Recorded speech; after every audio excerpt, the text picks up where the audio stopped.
आज जो वक्फ amendment act को चैलेंज करने वाली जितनी याचिकाएं थी सबों की सुनवाई माननीय सर्वोच्च न्यायालय के मुख्य न्यायाधीश के अदालत में हुआ।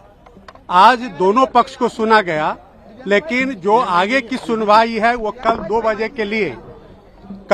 के लिए एडजर्न किया गया है और अभी सुनवाई पूरे केस में जारी है।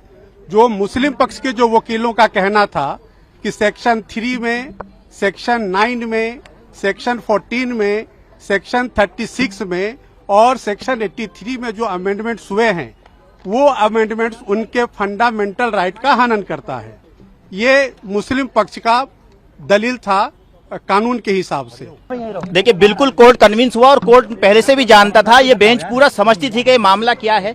बेंच ने 4 पॉइंट को है रेज किया उसमें। बेंच ने पहले कहा कि नोटिस तो हम इस पे इशू करेंगे, जो सॉलिसिटर जनरल है उसको कहा कि हम आपको नोटिस इशू करते हैं, ठीक है, नोटिस इशू करेंगे हम, लेकिन हम इसके ऊपर ये कोई पार्लियामेंट एक्ट बनाती है तो उसके ऊपर स्टे नहीं लगाते हैं। लेकिन ये एक्सेप्शनल केस है, ये केस एक एक्सेप्शनल केस है जिसके लिए हम इस पे इंटरिम स्टे देंगे। यहाँ उन्होंने बिल्कुल निर्भीकता, निष्पक्षता, निडरता के साथ बहुत जल्दी सुनवाई लगाई, जैसा जनरली नहीं सुनवाई हो पाती, लेकिन क्योंकि धार्मिक भावनाएं हैं, सवाल हैं लोगों के। वैसे तो ये वक्फ का अमेंडमेंट एक्ट बिल लोकसभा द्वारा पास हो चुका, उसके बाद राज्यसभा द्वारा पास हो चुका। आदरणीय जगदम्बिका पाल ने इसमें बहुत बड़ी कमेटी बना के उसका पूरी चर्चा की, सबके सुझाव लिए। All India Muslim personal law board ने भी दिया, देश के महामहिम राष्ट्रपति ने उस पर मोहर लगाई। See, it is still, I mean, the arguments are ongoing. The mood of the court keeps on changing. We cannot give a finite answer to this. All right. But we are hopeful that it will be positive for us. तो देखिए, बुनियादी बात जो आज ज़ेर बहस आई है court के अंदर, एक बात ये आई है कि वक्फ बाय यूजर का जो कानून है वो उसको आप खत्म कर रहे हैं और आप वक्फ की प्रॉपर्टी के बारे में ये बात कर रहे हैं कि अगर कोई चीज वक्फ की प्रॉपर्टीज है तो वो वक्फ की प्रॉपर्टीज अगर वक्फ बाय यूजर कैटेगरी में आती है तो उनको अब तक के जो आई है वो तो हम मान लेंगे, लेकिन वो अगर डिस्प्यूट है उसके ऊपर में कोई प्रॉपर्टी पे तो वो वक्फ बाय यूजर में काउंट नहीं होगी। तो अदालत ने ये जानने की कोशिश की डिस्प्यूट से क्या मुराद है, ये डिस्प्यूट पहले से मौजूद है वो या आप दूसरा नया डिस्प्यूट खड़ा करेंगे वो, तो उस पर कोई स्पष्ट जवाब नहीं आया। दूसरी बात, सरकार ने यानी अदालत ने ये पूछा कि आप ये कह रहे हैं कि वक्फ बोर्ड के अंदर जो मेंबर्स हमने 2 नॉन मुस्लिम रखे हैं तो क्या 2 के अलावा और नहीं होंगे? तो उन्होंने कहा नहीं, 2 के अलावा नहीं होंगे, 2 ही होंगे।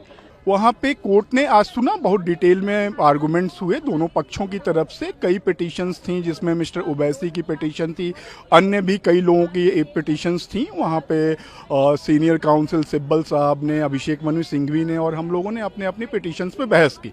हमारी पिटीशन बिहार आरजेडी के एमएलए मिस्टर इजहार असफी के बिहाफ पे थी, जो कोचा धामन कॉन्स्टिट्यूएंसी से विधायक है। तो कोर्ट ने चूंकि इंटरिम पे आज हम लोगों ने प्रेस किया कि इंटरिम रिलीफ के तौर पे कुछ चीज़ों पे स्टे होना चाहिए, कुछ प्रोविजंस पे, तो कोर्ट ने उसके लिए कल की तारीख मुकर्रर की है और कल 2 बजे दोबारा इस पे सुनवाई होगी। Court, we have filed a petition on behalf of TVK President Actor Vijay, and we are being led by Dr. Abhishek Manu Singhvi. We have filed this petition against the Waqf Amendment Act 2025 because we believe that Muslims, just like any other religious denomination, have a right to practice their religion freely, including giving donations to the charity. Today, the Supreme Court, the Honorable Supreme Court, has heard us at length. There has been a simple adjournment, and tomorrow the matter is listed at 2 o'clock for further hearing on grant of interim relief. जो मुस्लिम पक्ष ने कुछ बिंदु उठाए, पहला था वक्फ by user जिसको लेकर के उन्होंने आपत्ति करी।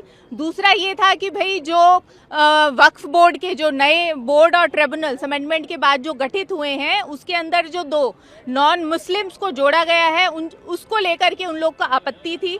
तो यहाँ पे हमारा हिंदुओं पक्ष का ये कहना है न्यायालय के समक्ष कि देखिए 1995 के वक्फ बोर्ड में ये था कि वक्फ बोर्ड ओपनली ये कहता है कि अगर कोई भी गैर मुस्लिम वक्फ बोर्ड को संपत्ति डोनेट कर सकता है, वो किसी भी गैर मुस्लिम से संपत्ति लेने के लिए तैयार है, पर अगर कोई भी गैर मुस्लिम वक्फ बोर्ड या ट्रिब्यूनल का हिस्सा बनता है वो उनको आपत्ति है।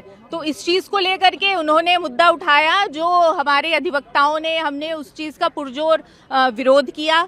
500 पुरानी मस्जिदें हैं, 500 पुराने कब्रिस्तान हैं, उसको आप एक झट में कह दें कि ये वक्फ बाय यूजर है, रिकॉर्ड नहीं है, वो ख़त्म हो गया सारी चीज़ें। और दूसरी सबसे बड़ा इंपॉर्टेंट चीज़ है कि आपने कहा सेक्शन 2 में जो ट्रस्ट है, अगर कोई ट्रस्ट है तो वक्फ अप्लाई नहीं होगा। भाई हमारे यहाँ जितनी यूनिवर्सिटी हैं, कॉलेजेस हैं, सब में मस्जिदें हैं, मदरसा हैं और उसके अंदर कब्रिस्तानें हैं, वक्फ किया हुआ है, उसमें बहुत सारी चीज़ें। आप एक झटके में कैसे कह दें कि वक्फ ख़त्म हो जाएगा?